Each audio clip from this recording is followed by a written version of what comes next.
नमस्कार दोस्तों, मैं राजेंद्र कुमार। जैसे कि आज आप देख रहे हैं, हम एक ऐसे अधिवक्ता से मिलाने का प्रयास कर रहे हैं जो कि करनाल में जो है बहुत ज़्यादा जो है समाज की सेवा में समर्पित रहते हैं। एसके चौधरी उनका नाम है और सबसे बड़ी बात यह है कि कांग्रेस पार्टी की नीतियों से वो जुड़े हुए हैं। साथ में हरियाणा प्रदेश कमेटी के साथ साथ जो है legal human rights and departments RTI के जो है वो चेयरमैन भी है और बहुत ही सुलझे हुए अधिवक्ता हैं। काफ़ी लोगों की जन समस्याओं का वो निराकरण करने में जो है अपनी अहम भूमिका निभाते हैं। हम आज उनसे बातचीत करेंगे। एसके चौधरी जो है वो एक अधिवक्ता रह करके जो है किस तरीके की जिम्मेदारी का वो निर्वहन करते हैं। आइए आज हम बातचीत भी करेंगे और जानने का प्रयास करेंगे। जैसा कि बता रहे हैं कि आज हज़ारों की संख्या में अधिवक्ताओं के बीच में सुमिता सिंह जी जो कि कांग्रेस की प्रत्याशी हैं वो भी आए थे और उन्होंने जो है गुलदस्ता दे करके उनका सम्मान किया। तो आइए बातचीत करते हैं। सर, सबसे पहले तो आपको नमस्कार। हमारे चैनल की ओर से भी आपको बहुत बहुत प्रणाम। तो मैं एसके चौधरी साहब, मैं ये जानना चाहूँगा जिस तरीके से आप जो है लीगल ह्यूमन राइट्स आरटीआई के जो डिपार्टमेंट है उसके चेयरमैन हैं, उस जिम्मेदारी को कैसे निभा रहे हैं। और जो विधानसभा चुनाव बिल्कुल नज़दीक आ चुका है, उस विधानसभा चुनाव में अधिवक्ता कैसे अपनी भूमिका निभाएंगे। आज हमने अपने करनाल डिस्ट्रिक्ट बार एसोसिएशन में बहन सुमिता सिंह और वीरेंद्र सिंह राठौर जो कि बरोंडा से कैंडिडेट हैं, और बहन सुमिता सिंह करनाल से कैंडिडेट हैं जो कि 2 बार पहले भी एमएलए रही हैं। वीरेंद्र सिंह राठौर अपने दिल्ली से राहुल गांधी के खास करीब हैं जी। सुबह 6:30 बजे राहुल गांधी जी अचानक करनाल डिस्ट्रिक्ट में आए थे और उनके निवास स्थान पर फार्म हाउस पर आए थे और आशीर्वाद दे के गए हैं। तो इससे मैं ये समझता हूँ कि जिस कैंडिडेट के ऊपर राहुल गांधी जी का आशीर्वाद हो वो तो एक बहुत हिंदुस्तान की बहुत बड़ी ताकत बनकर उभरेंगे। और उन्होंने विश्वास दिया है। बाहर के अंदर हमने उनका जोरदार स्वागत किया गुलदस्ता देकर। मैं और मेरी टीम ने पूरा यहाँ पूरी संख्या में 1000 की संख्या में थे जी। जो वकील हमारे जिन्होंने पूरा विश्वास दिया है कि हम हर तरह से कांग्रेस पार्टी की मदद करेंगे। और इस बार पहले भी मैंने कहा है कि 70 पार होंगी, 70 पार इस बार एमएलए बनेंगे जो विधानसभा के अंदर 70 पार कांग्रेस की, हाँ, कांग्रेस की 70 टिकटों से ऊपर जाएंगी और ये पूरा विधानसभा में 2/3 बहुमत से ऊपर आएगा। जो जब भी कोई ऐसा कानून बनेगा तो वो सिंपल मेजोरिटी से पास हो जाएगा। बल्कि हमें राठौर साहब ने विश्वास दिलाया है कि करनाल के अंदर, हरियाणा के अंदर एक मुहिम चली हुई है। करनाल को जो एक राजधानी के रूप में भी और हाई कोर्ट को यहाँ करनाल लाने के लिए भी वचनबद्ध हैं। और उन्होंने विश्वास दिया है कि करनाल बार का मैं शुरू से सदस्य रहा हूँ और ये मेरी पेरेंटल बार है। राठौर साहब जो कि उनके फादर हैं, बार काउंसिल के हमारे चेयरमैन भी रहे हैं, ऑल इंडिया के वाइस चेयरमैन भी रहे हैं। उन्होंने भी अपील की है, सुमिता सिंह ने भी की है, हमने भी जोरदार स्वागत किया है। हमारे 7-8 वकीलों ने भी वहाँ भाषण दिया है जिन्होंने विश्वास दिलाया दोनों कैंडिडेट को कि हम आपकी पूरी मदद करेंगे। और 1000 वकील तन मन धन से रात दिन होकर इन 5 सीटों को करनाल जिले की जो हैं हुड्डा साहब तक पहुँचाएंगे और हुड्डा साहब की ताकत मजबूत होगी। और करनाल का जैसे सीएम सिटी के नाम से चल रहा था, इस बार उससे ऊपर की यहाँ डेवलपमेंट होगी, समस्याएं हल होंगी, हर तरह से विकास कार्य होंगे। 10 साल का जो पीछे हो रहा है उससे भरपूर ये कमी को दूर करेंगे हर तरह से। और हमें विश्वास है भूपेंद्र सिंह हुड्डा जी मुख्यमंत्री बनेंगे, पक्का विश्वास है। जैसा कि आज हमें नजर आया, वकीलों में बहुत उत्साह था, बड़ी गर्मजोशी थी और बड़ा जोरदार उन्होंने भाषण दिया। हमारे काफ़ी वकील, जिसमें हमारे सरदार जी वो भी थे, सरदार जी ने भी वोट दिया, वो सपोर्ट करी। और हमारे रणबीर सिंह बल्ली वाले ने भी वो किया है। हमारे ब्रिजभूषण शर्मा जी जो कि हमारे लीगल डिपार्टमेंट के वो रहे हैं, अपने कोऑर्डिनेटर हैं, उन्होंने भी स्पीच दी है। हमारे जो प्रधान संदीप चौधरी जी ने भी विश्वास दिलवाया कि हमारी पूरी बार उनका समर्थन करेगी और उनको हम अच्छे मेजोरिटी से जितवा के विधानसभा में चंडीगढ़ भेजेंगे। चौधरी साहब, सबसे बड़ी चीज़ अधिवक्ता जो है ज़्यादातर जो है वो कानूनी लड़ाई लड़ते हैं, गरीबों के लिए न्याय की बात करते हैं, सबको न्याय दिलाने की बात करते हैं। सामाजिक दृष्टि से जो है उनका एक अपना एक जो है महत्व होता है। अब जिस तरीके से समाज के साथ साथ जो है राजनीतिक वाली बात आती है, विधानसभा चुनाव वाली बात आती है, अब अधिवक्ता जो है वो ये देख रहे हैं कि हमें किस पार्टी को वोट देनी चाहिए, किस पार्टी कौन सा हमारा जो है समाज को न्याय देने का काम करती है। तो क्या लग रहा है कि कांग्रेस के प्रति अब अधिवक्ताओं का भी झुकाव बहुत ज़्यादा हो गया। एडवोकेट को पीछे जब हुड्डा सरकार थी, उन्होंने पहले भी मैंने कहा था 5% हमें रिजर्व प्लाट दिए गए थे, जो हमारे काफ़ी वकीलों के निकले थे, क्योंकि वकील इस लाइन में समाज जो है इस बात से डरते हैं कि वकीलों को किराए पे मकान नहीं देना चाहिए। और जैसे गांव से वकील आता है, शुरू में उसकी वकालत में थोड़ा है रहती है, संघर्ष करना पड़ता है, तो उसको अपना मकान बहुत ज़रूरत होता है। तो हुड्डा साहब ने वकीलों की समस्याओं को समझते हुए हमें पहले भी यहाँ लिटिगेशन हॉल बना हुआ है, काफ़ी पैसा भी दिया हुआ है, और उन्होंने आगे भी, हमें विश्वास है कि हुड्डा साहब की सरकार आई तो वकीलों के लिए जो बेहतर हो सकता है, पेंशन हो, वेलफेयर स्कीम हो, प्लाट हों, और जो भी उनकी मदद होगी वो हर तरह से, हमारी लैंड भी के लिए भी हम रिक्वेस्ट करेंगे।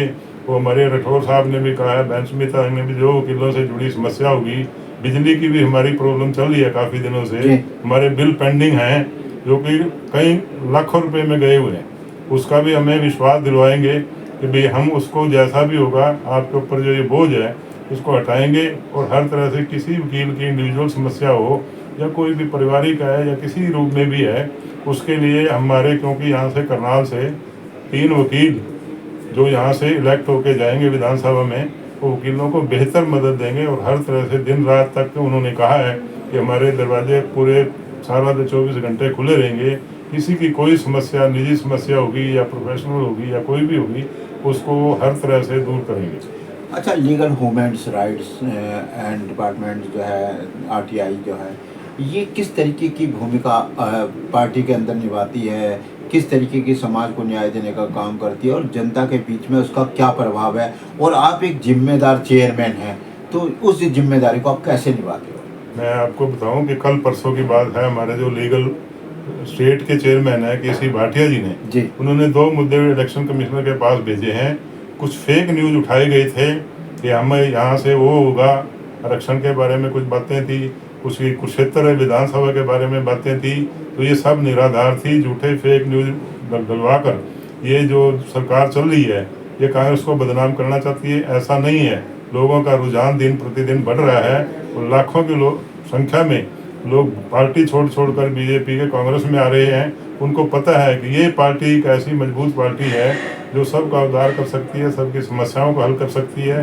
तो जहाँ तक लीगल डिपार्टमेंट की बात है, लीगल और जो ह्यूमन राइट वाला है, ये हर तरह से सक्षम है और गरीबों के लिए हर स्तर पर मदद करेगा। जो जो उनकी समस्याएं होंगी, हम चाहे विधानसभा तक उठाएं या कैसे भी करें, उनको हल किया जाएगा। ये जो पेपर वर्क चल रहा था शुरू से, आधार कार्ड, परिवार कार्ड, ये पेंशनें ख़त्म कर दो, फलाना कर दो, ये सब एक ही लाइन में। पहले ही मुख्यमंत्री हुड्डा साहब, जो आने वाले टाइम के मुख्यमंत्री हैं, उन्होंने कह दिया कि ये पेपर वर्क का काम बिल्कुल ख़त्म हो जाएगा, और सारी जो पेंशनें थी जिसकी कटी हुई थी उसको बहाल कर देंगे। और जल्दी एक घोषणा पत्र भी उन्होंने जारी कर दिया है, जिसके अंदर मैक्सिमम सुविधाएँ आम आदमी को मिलेंगी और गरीब वर्ग को मिलेंगी। जो बेचारा किसान हो, चाहे बेरोजगार है, चाहे कोई भी स्टूडेंट है, सबकी समस्याओं का हल करने के लिए हुड्डा साहब के पास काफ़ी स्कीमें हैं, और घोषणा पत्र में उन्होंने सारी क्लियर कर दी हैं, और सभी इस बात को अप्रिशिएट कर रहे हैं।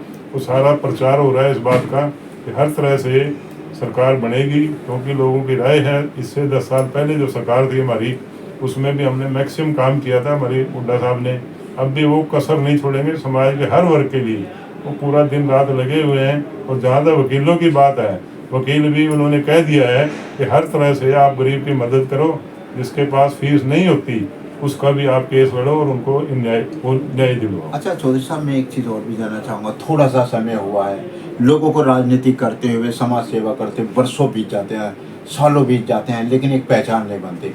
आपको चंद 2024 में ये जिम्मेदारी मिली, 2024 में आप चेयरमैन बने लीगल ह्यूमन्स राइट्स के। जो है थोड़े से दिनों में जो आपने बुलंदी के रास्ते पर अपना मुकाम पहुँचाया, लोगों के काम कराए, लोगों को एक नई रोशनी दिखाने का काम किया, नई कमेटी बनाई, लोग बड़ी जिम्मेदारी के साथ में उस पार्टी के अंदर जो है आपके legal human rights department RTI में जो है बहुत काम कर रहे हैं। सक्रियता ये कैसे एकदम अचानक हुई और कैसे लोगों को आप गाइड करते हैं? ऐसा था, मुझे शुरू से ही राजनीति का शौक था। मैं 30 साल पहले ही कांग्रेस पार्टी में आया था, तो चौधरी भजनलाल मुख्यमंत्री बने थे, उसके बाद अलग अलग पदों पर चौधरी बंसीलाल जी भी रहे, हुड्डा साहब भी रहे, तो मैं इनके बीच में काम करता रहा।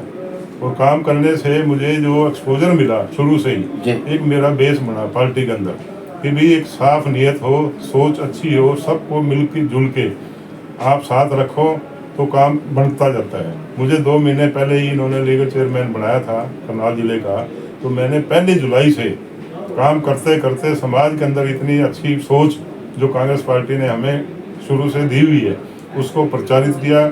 अच्छी सोच होने से, अच्छी नियत होने से और सबको साथ लेके चलने की जो सोच है वो आदमी को जल्दी से जल्दी राही कर देती है। हमारे राठौर साहब हैं, आज से 20 साल पहले दिल्ली गए थे, राहुल गांधी के करीब इतने नज़दीक पहुंच गए कि आज वो इसको अपने परिवार का सदस्य मानते हैं। और हमें फ़ख्र है कि उन्होंने ऐसे ऐसे कैंडिडेटों को मतलब टिकट दी है जिसकी हम उम्मीद करते थे। पिछले पार्लियामेंट के चुनाव में भी उन्होंने अपनी तरफ से हर कैंडिडेट अच्छा उतारा है और जिसकी वजह रही कि हमें यहाँ 5 सीटें मिली। आगे भी ऐसे जो टिकटें दी हैं उन्होंने, हुड्डा साहब ने, राहुल गांधी जी ने, कि वो जो है सरकार बिल्कुल 70 पार, मुझे आज भी उम्मीद है, मैं बार बार इसी बात को रिपीट कर रहा हूँ कि कांग्रेस पार्टी 70 पार करके बहुमत की सरकार बनाएगी। और ये 10 साल के अंदर जो पतन हुआ है समाज का, गरीब वर्ग का, बेरोजगारों का, ये सारा उसको बिल्कुल दूर करने की कोशिश करेंगे। बहन सुमिता सिंह जी हैं, धर्मपाल जी हैं, हमारे शमशेर सिंह गोगी जी हैं, राकेश कंबोज जी हैं, सारे दिन रात काम करने वाले हैं और बहुत बढ़िया कैंडिडेट चुने हैं हुड्डा साहब ने। मैं समझता हूं कि हम पांचों की पांचों सीट जिताकर हुड्डा साहब का हाथ मजबूत करेंगे। और ये दिन दूर नहीं कि हमारे यहाँ डिप्टी मुख्यमंत्री करनाल से ही होगा। वो कौन होगा ये आने वाला वक्त बताएगा। साहब, आप दोस्तों के दोस्त, काफ़ी जो है आपकी सक्रियता बहुत रहती है, आप दोस्तों के दोस्त रहते हो, अधिवक्ताओं के साथ में अधिवक्ताओं की तरह एक पकड़ आपकी रहती है। समाज में आपका जिस तरीके से जनाधार है, लोग जिस तरीके से आपको प्यार करते हैं, कैसा लगता है कि आज भी इस उम्र में जो है आप एक नौजवान की तरह अपना आप को काम करते रहते हो। बहुत सारे दोस्त आपके जो है वो दोस्तियाँ जो है आज भी आपको याद आती हैं। कैसा लगता है अपने दोस्तों के साथ में जब आप मिलते हो तो कैसा लगता है? दोस्त को इज्जत मान दो, रिस्पेक्ट दो, जिसको जितनी ज़्यादा आप इज्जत दोगे उससे डबल बन के आपके वापस आएंगे। ये तो एक सोच और अच्छी सोच का दुनिया है।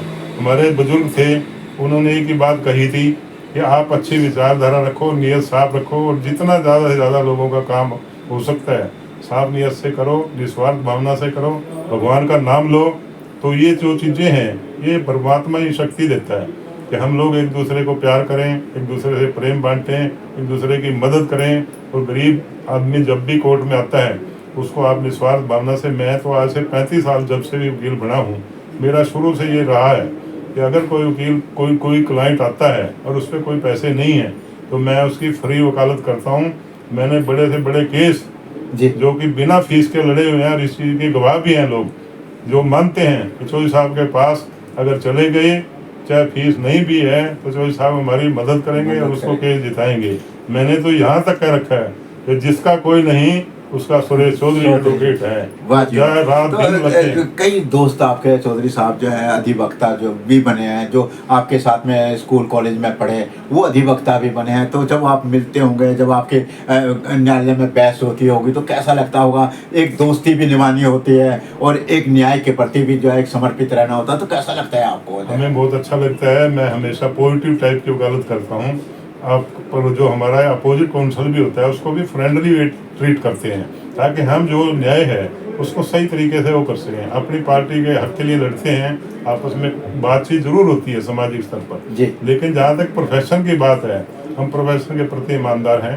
अपने क्लाइंट के लिए जो भी हो, लेकिन हम समर्पित रहते हैं। दूसरे वकील की हम उतनी ही इज्जत करते हैं जैसे वो हमारा भाई है।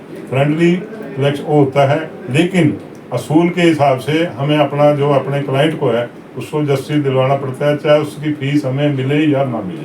अच्छा, मैं लास्ट में एक सवाल और भी जानना चाहूँगा कि डॉक्टर भीमराव अम्बेडकर द्वारा जो संविधान लिखा गया है, संविधान की बहुत बड़ी जिम्मेदारी होती है। आप अपने दायित्व का एक अधिवक्ता के रूप में जिस तरीके से निर्वहन करते हैं, तो हमें समाज के लिए क्या जिम्मेदारी का निर्वहन करना चाहिए ताकि हम समाज को जो है एक प्रेरणा का संदेश दे सकें? मैं तो ये समझता हूँ कि संविधान की पूरी रक्षा होनी चाहिए।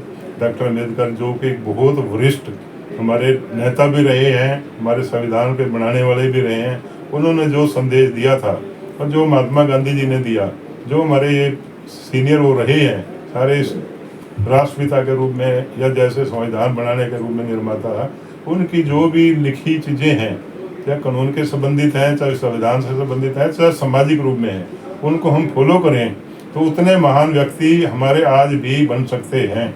आज भी लोगों के अंदर जोश है, होश है, समझ है कि हम कल्पना चावला हमारे यहाँ से देखो वर्ल्ड फेम हुई, करनाल की भूमि थी वो भी। आज भी हमारे जितने भी जिस लाइन के भी एडवोकेट लगाओ, चाहे इंजीनियर हैं, डॉक्टर हैं, कोई भी बुलंदियों पे जा सकता है। और उसकी मिसाल ये है कि एक मैं शेर कहकर अपनी बात ख़त्म करता हूँ कि खुद को कर बुलंद इतना कि खुदा तुझसे पूछे कि तेरी रजा क्या है। तो मैं भी उस चिन्ह पे चलने की कोशिश कर रहा हूँ कि मैं इस हिसाब से काम करूँ कि कांग्रेस पार्टी के अंदर एक सिपाही होते हुए भी मैं वो काम करूँ कि आने वाली पीढ़ी भी ये याद करे कि चौधरी साहब भी कभी करनाल के अंदर चेयरमैन बने थे। चौधरी साहब लास्ट का एक जो है चुनाव बिल्कुल नज़दीक है, विधानसभा का चुनाव हो रहे हैं, पूरे हरियाणा के अंदर हो रहे हैं। 2024 5 तारीख को मतदान होना है। उस मतदान के रूप में लेकर के आप क्या कहना चाहेंगे कि लोगों को किस तरीके के मतदान करना चाहिए और युवा पीढ़ी को आप क्या संदेश देकर के अपनी बात को समाप्त करें? मैं युवा पीढ़ी को ये संदेश देना चाहता हूँ कि ज़्यादा से ज़्यादा वोटिंग कीजिए, अपने अधिकारों की रक्षा कीजिए, क्योंकि आपने पहले का जो समय बीता है, कांग्रेस सरकार ने 65 साल तक राज किया है। अगर ये अच्छे थे अपोजिशन वाले या दूसरी पार्टी वाले तो इनका 65 साल का राज बीच में ना था। बीच में वाजपेयी जी आए थे, सिर्फ वो एक अच्छे इंसान थे, सभी पार्टियों के साथ उनके अच्छे रिलेशन थे। आज अगर देश को बचाना है तो युवा वर्ग को आगे आना पड़ेगा और ज़्यादा से ज़्यादा वोट डालो और सही आदमी को डालो जो आपकी सोच को समझता हो, जो आपकी समस्या को समझता हो, जो आपके हक के लिए लड़ता हो। और हम तो वकील हैं, मैंने तो पहले ऐलान कर दिया अपनी सारी टीम को कि सभी के सभी जितने मेरे साथी हैं, मेरे 100 के करीब इस टाइम बने हुए हैं पदाधिकारी, सभी को एक लाइन में कही है कि जिसकी गरीब की जितनी ज़्यादा मदद हो सकती है, कानूनी स्तर पर भी, सामाजिक स्तर पर भी, आर्थिक स्तर पर भी, उनकी आप मदद कीजिए। जो जितनी मदद करता है भगवान उसकी मदद कई गुना ज़्यादा करता है। देखिए हमारे बीच में जो है SK चौधरी जी हैं, जो कि अधिवक्ता है, बहुत ही समाज की सेवा में हमेशा समर्पित रहते हैं और उनका एक ही लक्ष्य रहता है कि गरीब की जितनी ज़्यादा से ज़्यादा सेवा हो सके वो करनी चाहिए। साथ में मतदान के बारे में उन्होंने युवा पीढ़ी के लिए ये संदेश दिया है कि आप अपने मत का जो है ईमानदारी से प्रयोग करें ताकि आप अपने जीवन को उज्जवल बना सकें, नया रास्ता दिखा सकें और आपको रोजगार मिल सके। सभी दर्शकों को हमारी नमस्कार, सादर प्रणाम। हमारे बीच में थे SK चौधरी साहब, मैं राजेंद्र कुमार आप सभी दर्शकों को सादर नमस्कार प्रणाम करता हूँ। धन्यवाद। जय हिंद। ठीक है।